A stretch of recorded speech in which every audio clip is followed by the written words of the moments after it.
વાવ થરાદ જિલ્લાના સુઈગામ તાલુકાના મોરવાડા ગામમાં પર્યાવરણને લઈને એક ચોંકાવનારી ઘટના સામે આવી છે. જૈન દેરાસર પાછળ આવેલા જૂના લીમડાના ઝાડને અજાણ્યા તત્વોએ એસિડ નાખીને નાશ કર્યો. આરોપ સામે આવ્યો છે કે આ ઘટનાને લઈને ગામજનોમાં ભારે રોષની લાગણી ફેલાઈ છે.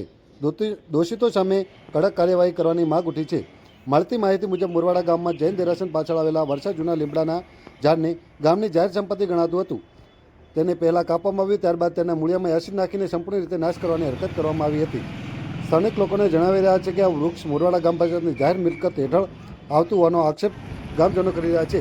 ઘટનાની જાણ થતાં જ ગામમાં ભારે આક્રોશ ફાટી નીકળ્યો છે અને આ લોકો જવાબદાર તત્વોને શોધી કડક કાર્યવાહી કરવાની માંગ કરી રહ્યા છે. સ્થાનિકોનું કહેવું છે કે પર્યાવરણ માટે મહત્ત્વની ધરાવતા વૃક્ષને આ નષ્ટ કરી નાખ્યું માત્ર કુદરત સામેનો ગુનો નથી, પરંતુ જાહેર સંપત્તિને નુકસાન પહોંચાડવાનો ગંભીર કાયદેસરનો ગુનો બને છે. ગામજનો હવે વન વિભાગ દ્વારા ગ્રામ પંચાયતને અને સંબંધિત અધિકારીઓને તાત્કાલિક તપાસ કરી દોષિતો સામે કાયદાની કઠોર પકડમાં લેવા માટે માંગ કરી રહ્યા છે. સાથે સાથે પર્યાવરણ થયેલા નુકસાનને ધ્યાનમાં રાખી તાત્કાલિક નવા વૃક્ષનું વાવેતર કરવાની પણ માંગ ઉઠી રહી છે. હાલ સમગ્ર મોરવા ગામમાં આ ઘટનાને લઈને ભારે રોષ જોવા મળી રહ્યો છે.